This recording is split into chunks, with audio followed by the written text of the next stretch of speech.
Hello to all my friends out there. Hi, you guys. My phone fed me a good video today. It was Yah Says Buy to Prepare for the Famine. And the channel is Little Promises, 7 days ago. So it's just been released. And the minute I saw it, I thought, this is what you want to do. It's not expensive. You're going to be able to survive a famine because that is the whole idea.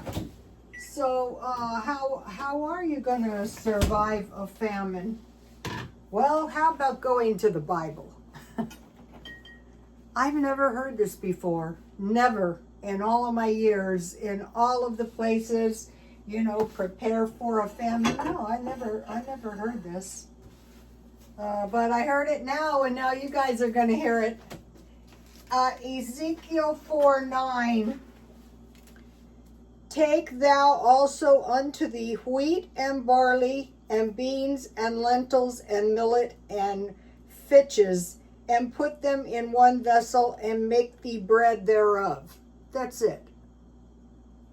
I don't know if it's Ezekiel 4:9. I don't know if that means mix them all together. So I thought, where am I going to get this stuff? Especially, I didn't know what, I think it's pronounced fitches. Yeah, just like witches. It's black cumin. So I go to the Mideastern store. And I was very sick today. I mean, it was like, I go, I don't feel good. My insomnia has been awful. But I go, that is fine. I have to find these items. And so,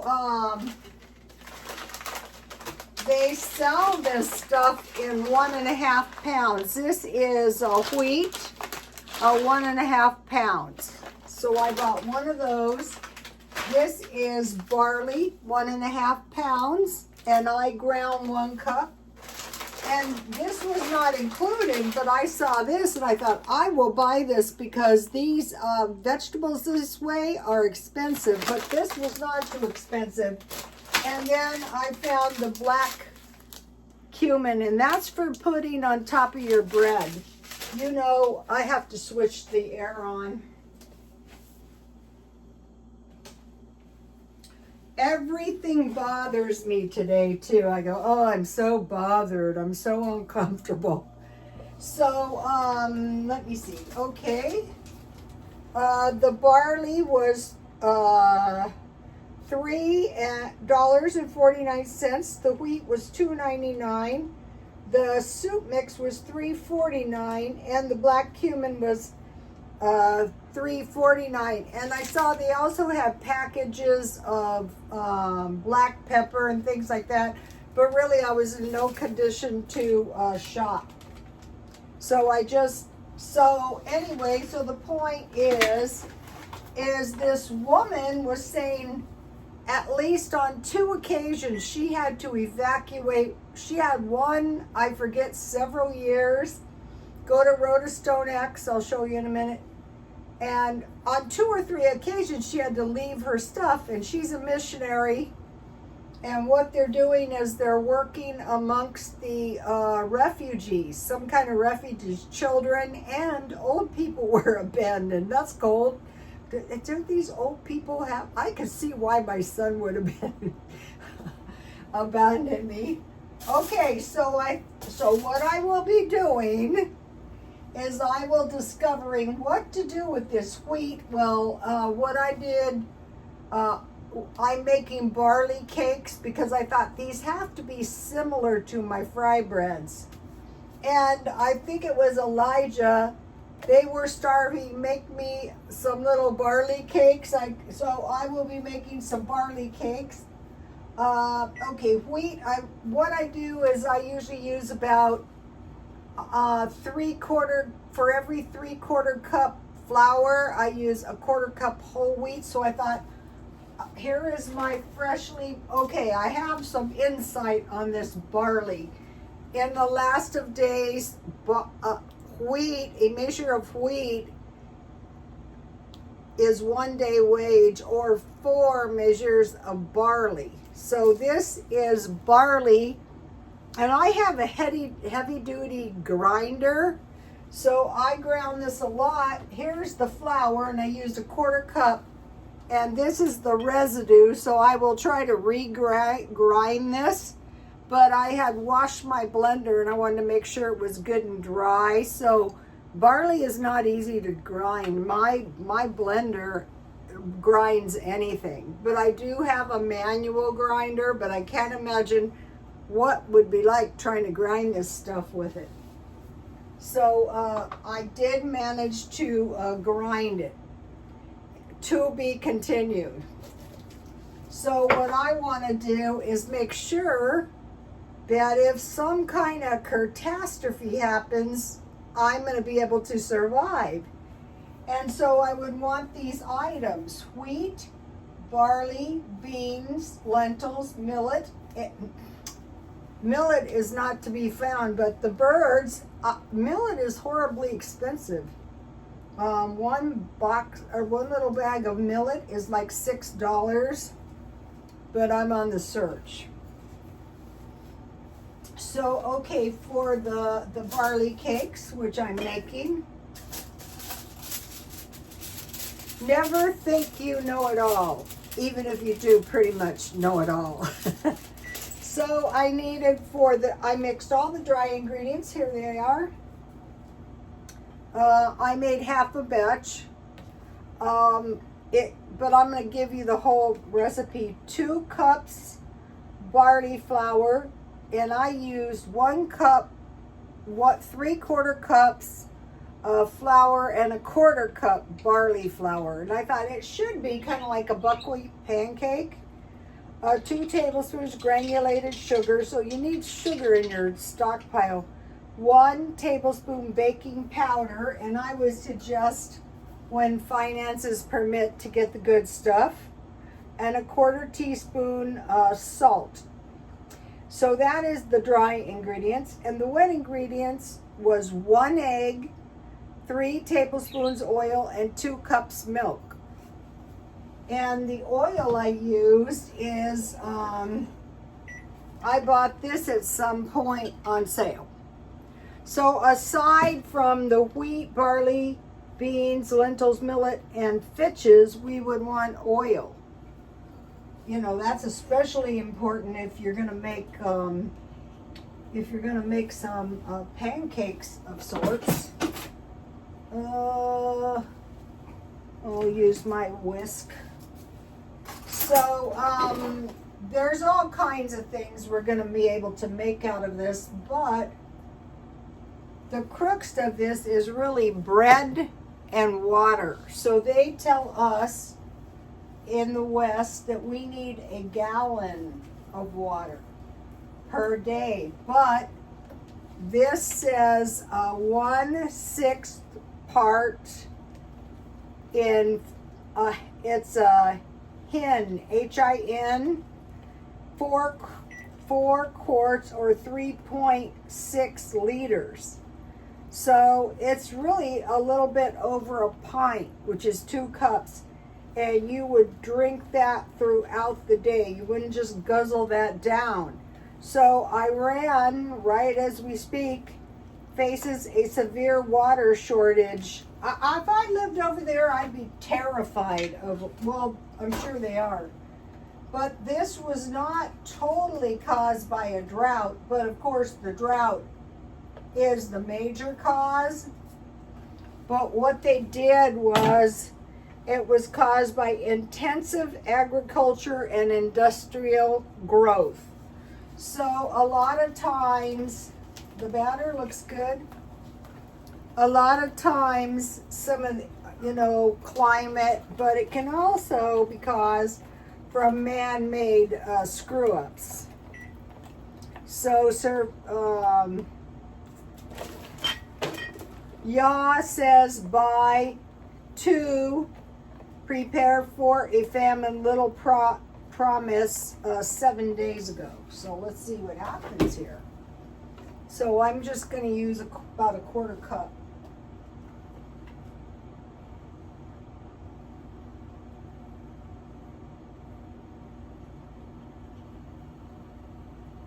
I'm going to make them small because I have several toppings that I want to use. I have honey.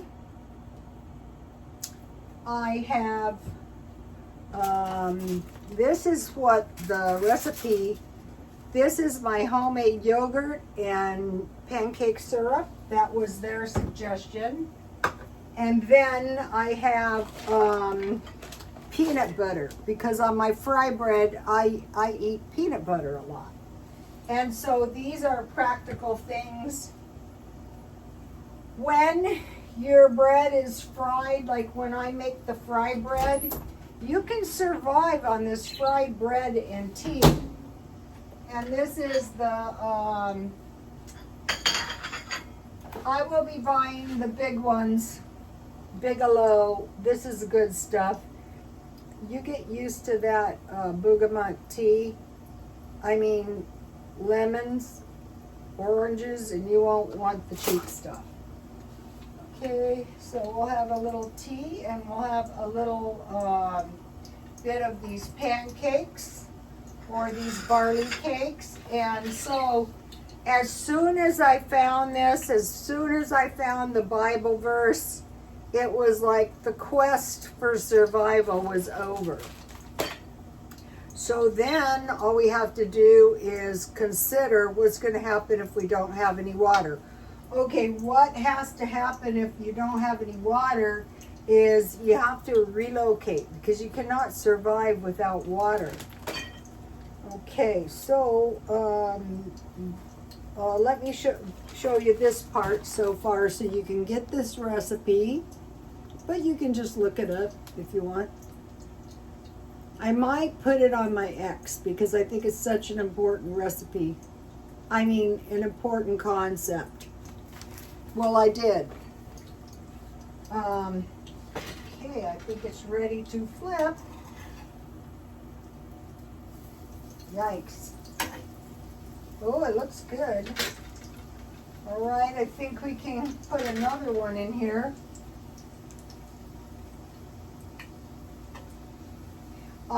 These things will probably get better the more times I make them.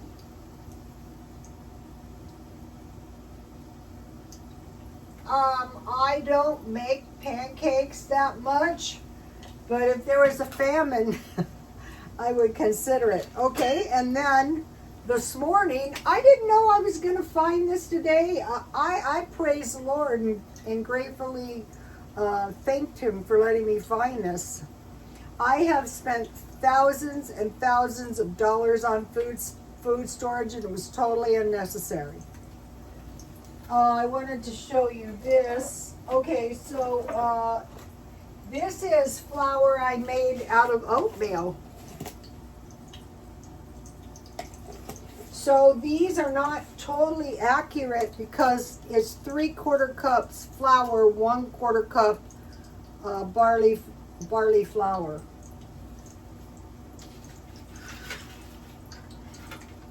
All right. Let's see if this one is done.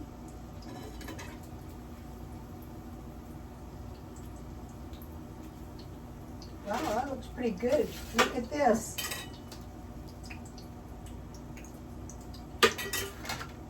So before I knew I was going to do this, I went to Dollar Tree because I wanted to buy some baskets for my birds' nests because they're chewing the baskets up very quickly. So I had to go over there. So when I was over there, I thought, let me look and see if I can find a little food storage, because I'm trying to create a $30 box for next month. So the first thing I bought was, I have never seen these before. This is a skillet meal. This is good enough.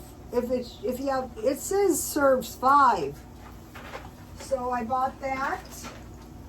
And then, you know, I'm still on the meat thing, which is totally impractical for surviving a famine. I bought 1 can of chicken for $1.25 because that is really a good price on chicken. And then I bought 2 cans of mackerel, and I'll tell you what I'm going to be doing with this meat.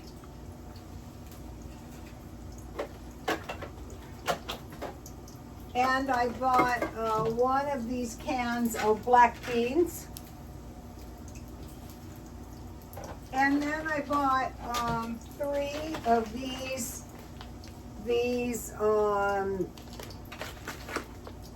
different ones, these rices. So that is quite a bit of food. And then I went to the drastically reduced bin and I bought these cookies marked down. These are good. That's not good if you're trying to be on a diet. And then I look at this. So my goal is to try and make pizza. That's my goal. And it's been my goal. So, and then I had some other stuff. All right, let's see what happened here. Oh, that's good. All right, let's try this one. I made it.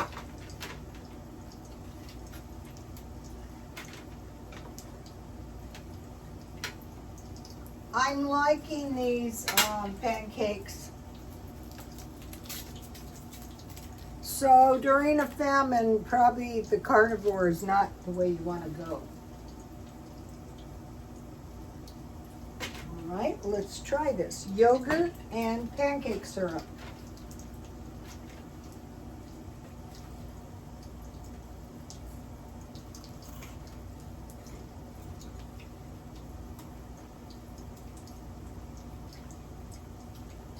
That's plain yogurt.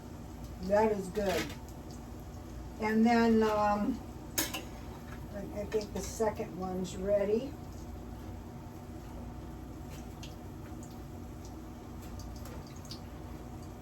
So I had a meal planned already.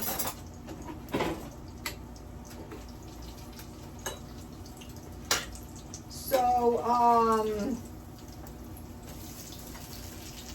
I mentioned to you guys that my grandmother used to keep her wheat flour in a metal trash can, which was the old-fashioned way. So I'm thinking of buying trash cans, you know, good ones and maybe metal ones if I can find them, and just keeping my I guess you would call them grains in there, and then I would just take that with me. I'd be out of the house in a second. Okay, also I forgot to mention I bought a package of this pink Himalayan salt and some vitamin. You know, Dollar Tree does not have a good selection of vitamins. But I just bought what they had.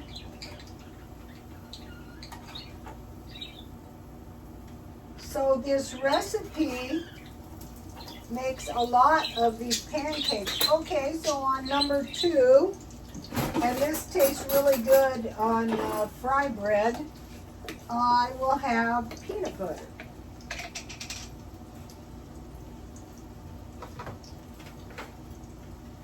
All right. I think these pancakes are better than my fry bread, if you want to know the truth. All right, I can't take a bite because it's too hot.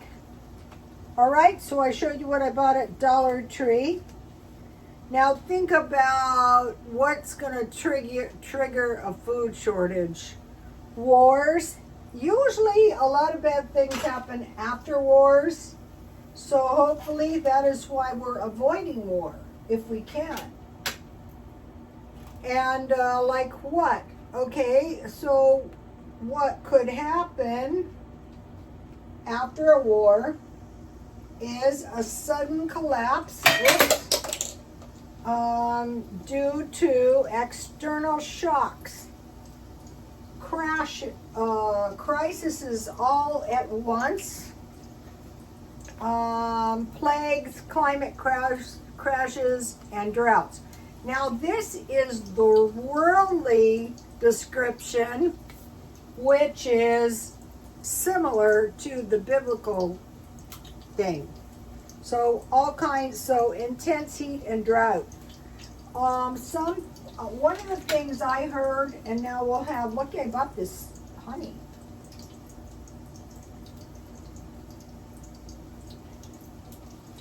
Okay, so,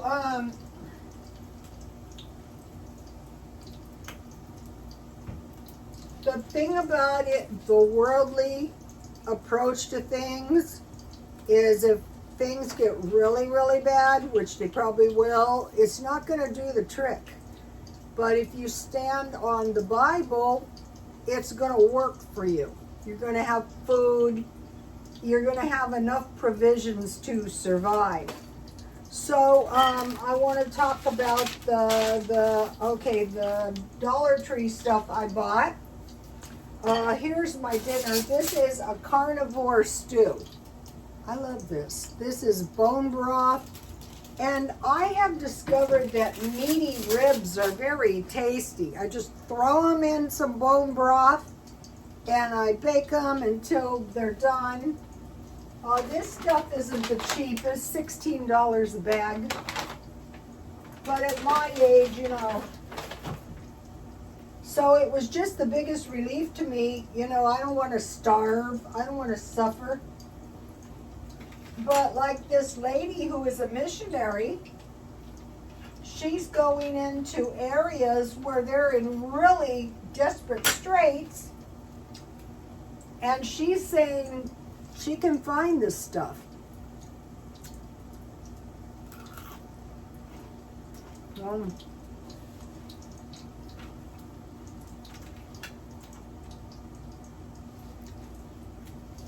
All right. So now, the thinking behind the meat and the rice is rice bowls. And then, that's good. Sprinkle a little black beans on there and maybe some vegetables. Okay, now I want to mention with this beef stroganoff, what I do is I put dill pickles on the top.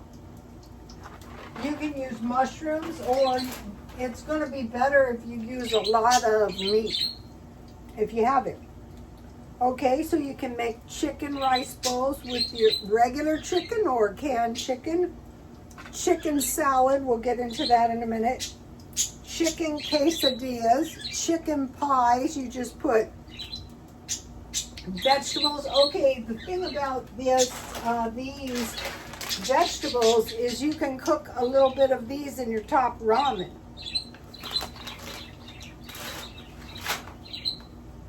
That was really a blessing. So I had lentils and beans.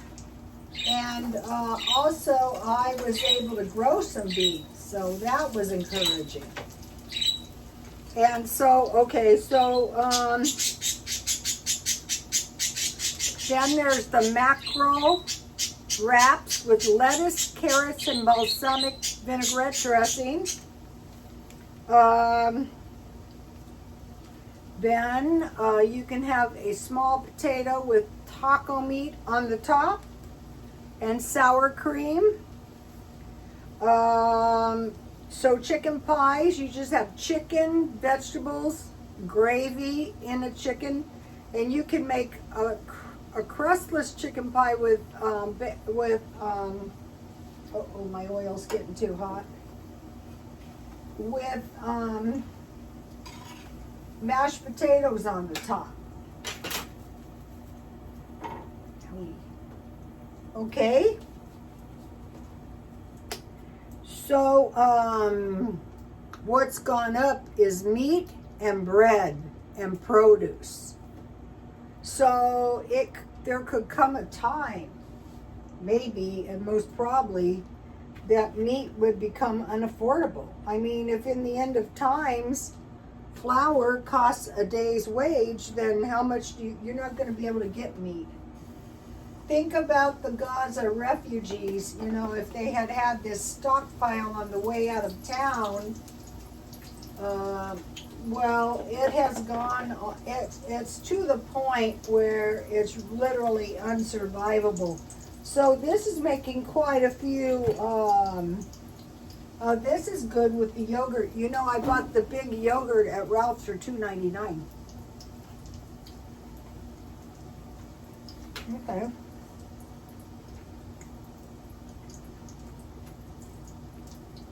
Also, with the chicken, you can have chicken salads with beans. Okay, so be thinking about, oh, and today I went to the Mideastern store, Lulu's, and I saw big bags of produce, much better than the ones at Ralph's for $1. And I'll be shopping there, and it was kind of interesting because, and these will probably be, these are just really tasty. You got to make these.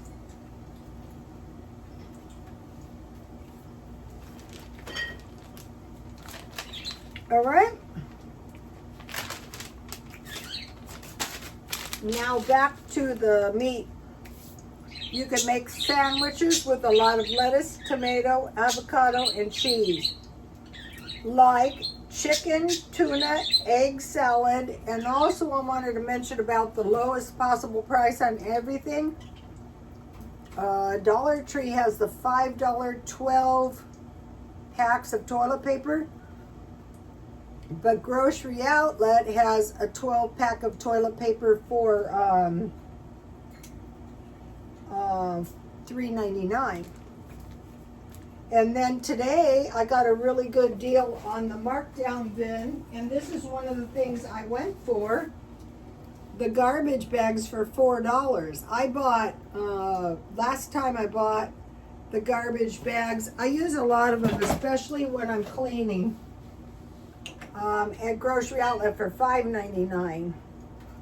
And then I want to mention something very important is the glass jars, saving the yogurt containers and the lids for things like this, where you have a little bit of food that you want to.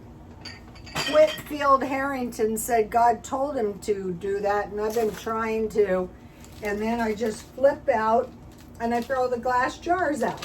So that needs to be thought of. Okay, now think about the issue of water. So one of the things you can grow is aloe veras.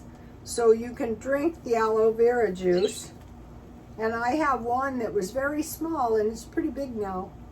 And then fruit juice. So I have grapes. I find them difficult to grow.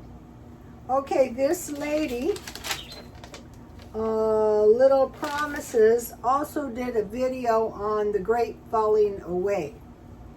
So her opinion was interesting, but I have an opinion on the grape falling away as well. So what is supposed to happen at the end is going to be a one world government.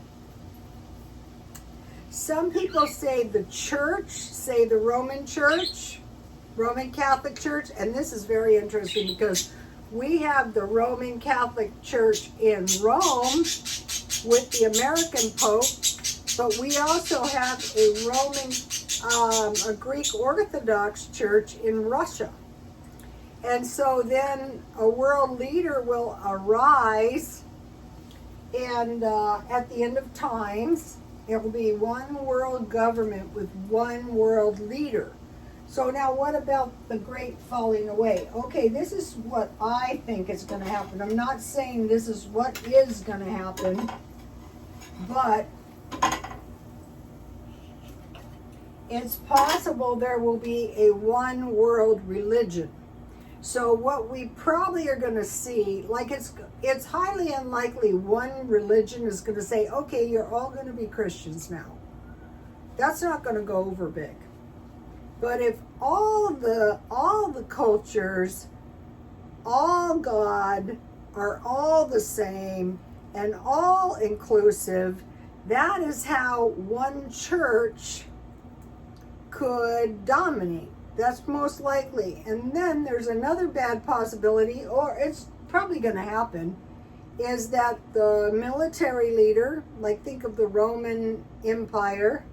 So what we might have on our hands is a vicious fight for the empire, or a joining together.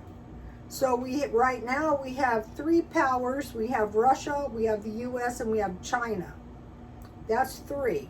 Somehow in the future they're probably going to merge as one somehow. But in the meantime, most likely there's just going to be a lot of endless fighting and endless war. So it is best if we accept that and start preparing. So what are we preparing for? We're preparing for external shocks. I also want to mention the Egyptian plagues. The Egyptian plagues were for the Egyptians who had been cruel to the Israelites. Right now it's kind of going the other way. No, but they're the ones that got the judgments, not the good people. In fact, the Israelites were exempt. Also, I think the bubonic plague, the Jewish people were exempt because they had these cleanliness rules, probably told to them by God, to keep their food outside so the rats didn't get in the house and the fleas didn't bite the people. So this is awesome stuff, but the major takeaway is get this firmly in your mind and start right here. And then start coming up with good recipes. This is really good. Here's the recipe. All right, you guys, please like, comment, and subscribe. And God bless you all. Bye.